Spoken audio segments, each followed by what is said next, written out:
Good morning, good afternoon, good evening, whenever and wherever you are, my friends. My name's Alex, and I'm here to teach you about saving and local storage in Gdevelop. So there's a few ways that we can save documents in Gdevelop, and usually they are passed through either the game scene or a scene object. So to get started, we're going to start by right-clicking on our scene, going to Scene Properties, and editing a scene variable. We're going to pretend like we have a scene variable that contains some user data. We're going to add a variable, change it into a structure, and we'll call this user data. We're going to add a couple of variables to it. The first one will be, let's say, our username. Make sure we change that to a text. Get rid of that. And then we'll do some variables like health and max health. For health, we're going to do a number of 5 to represent our current health and a max health of 10. Now to save this data, we need to hit apply, go to our game scene events, add an event, and we need to add a condition first. This is the saving condition. So whatever your game condition might be to need to save, you'll put that here. For now, we're going to use key, and we'll use a key pressed, and we'll use S for save. Hit OK. So now whenever we press the S key, we're going to save our document. Now there's a couple of ways that we can save this information. We can add an action and save it all at once, or save it line by line into storage. They both go to relatively the same location, but how it's read and when you use these is kind of up to you. But we go to other actions. We're going to go save. Now there's a variety of save options, but what I was saying before is we can use the storage mechanic to save a text, and that would look something like enter your storage name. We'll call this user profile, and that's the storage title. And then the group of that is like a subsection where this information would be. So instead of the user profile, we could say the username, for example. And then the text would be user data dot username. And when we hit OK, we can see that it's saving that data into the scene variable username is being saved into the username slot of the storage user profile. And that works if you're saving and loading items individually. But if you want to do this a little bit quicker and more efficiently, we can delete that, go to add action. We're going to type save. In this case, we're going to be looking at the save a scene variable into a JSON file. We don't need the asynchronous version. We're not dealing with like multiplayer or other things that would require us to be syncing and keeping all of those up to date with across multiple platforms or things. So we're going to be using just the regular scene. And now we can save the entirety of the user data variable into a path, and we're going to call this user data. Much kind of like the storage name. We don't need to pass through a save result or an error at the moment. That's completely optional. We're going to hit OK. And now when we hit S, we're automatically going to save that user data into the user data JSON. We can see what that would look like if we hit preview and then looked into our debugger, but basically it would be all the same information that we already set up. So to make sure that this is working correctly, we're going to do a couple of steps to validate that information. We're going to go to add a new event. We're going to do a beginning of the game scene condition. And we need to make sure we move this up because Gdevelop reads everything from the top down. At the beginning of the game scene, we're going to load that data into our game. So add action, load. And now this case, we're going to need to type JSON after, load JSON. Because if you just type load, you won't find this JSON load setting in here. So load JSON and load a scene variable from a JSON file. We're going to be loading, and now we don't have a scene variable to load into. So we're going to add or edit the variables. And this new variable that we've just added, we're going to call fetched data. So that way we know that this data is from our save, and this is what we're saving. We're going to change that just to a structure. Now it's important that if we're going to be fetching all of this data back, we add the titles back into place. And we don't only need to do that if we're going to be displaying the data. But for now, we're just going to save this in and call it good. So currently we have 5 life, we have 10 max life, and my username is going to be Alex. Now that we've built the data structure, we need to set the fetch data, and the load path needs to be what we called it before, user data. Hit OK. So when we press S, we're going to save that into JSON, and then at the beginning of the scene, we're going to load it into JSON. Let's hit preview. Well, currently, there's absolutely nothing for us to see. If we pressed S, it would save, but we want to be able to see what's going on. So to do that, we're going to go to game scene. We're going to add a variable called text. We'll call this one debug. We're going to hit OK. We're going to drag that into our game scene. We're also going to right-click on debug, and we're going to duplicate it. We can leave this called debug2, and we'll move it over here on the right side.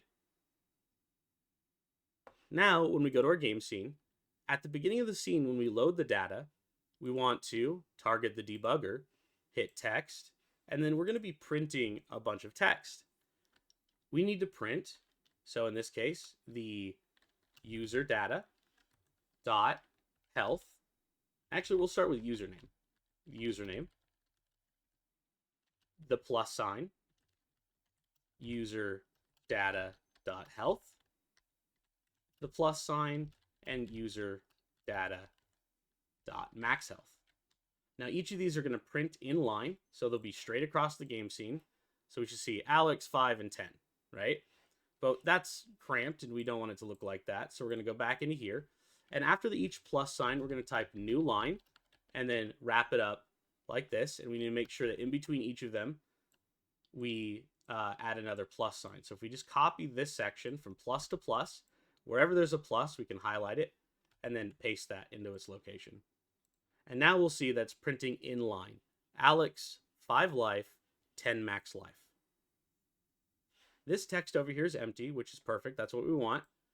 And now, before I press S, we're going to go to our project, go to the preview with debugger, click on the option menu, go to your game preview, press refresh, and then we're going to go look at your scene variables.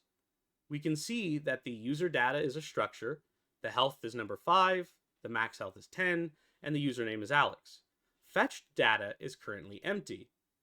So if we go to our game, press S, close our game down, go back to our game scene, preview it one more time, we're going to still see our original data, but now if we go to our debugger, which we already have open, press refresh, go back to your game scene variable, we should see that fetched data has been loaded in.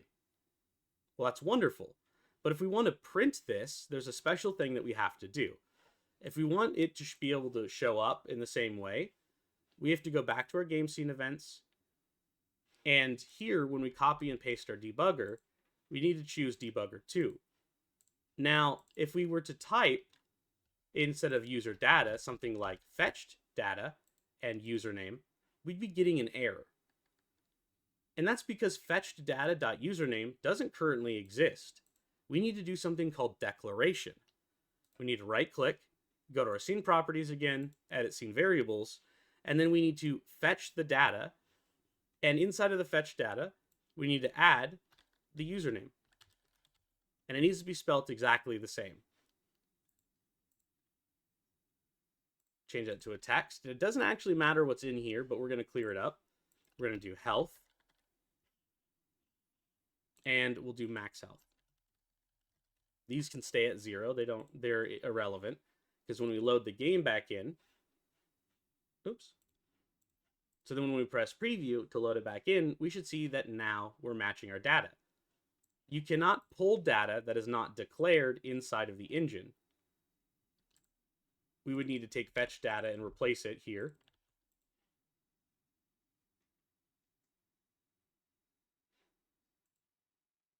Seems to be an issue in our call. Maybe I messed up the naming inside of our scene variables, so we're just going to check that out. And I did. It's actually my max health that's the issue. I didn't have a capital on the H. And now we can see that it's still printing the same. And we're using the appropriate call. We're not calling user data.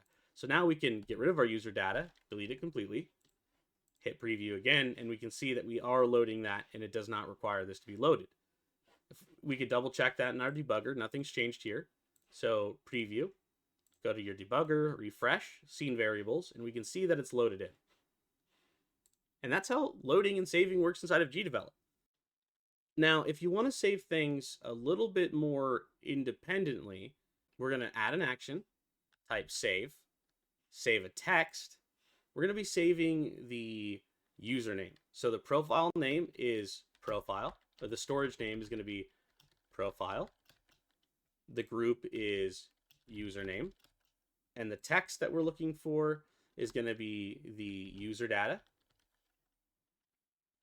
dot username. Now, when we press S, we'll save that data into our local storage. We can add an action. And at the beginning of the scene, we're going to load that. And we need to make sure that we choose the right one. If we chose a text previously, we need to load a text. So again, the storage name is profile. The group is username. And the variable that we're going to be saving it into is now going to be a storage data variable. Now I just created that, and so to do that, you can right click on your game scene properties, go to edit properties, and you can add that storage right here. Now if we delete the username section, unlike fetch data, we can hit apply.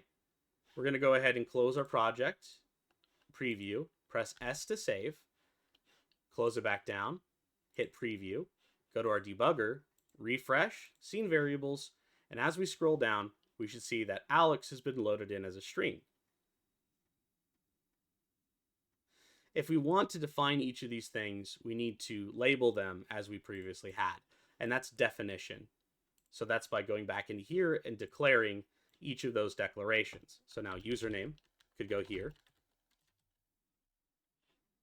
We need to make sure it's spelled the same. We can go to text and hit apply. Now in our game scene, we can target specifically the username profile section. So we're going to update that.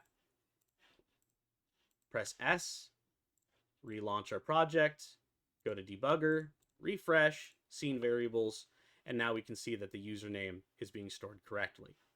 Each of those would require us to save them individually, and so saving and loading into JSON is kind of the way to go. Well, that's all I have for you. So hopefully you learned something and you found this valuable. Remember, happy game making, and I'll see you in the next video.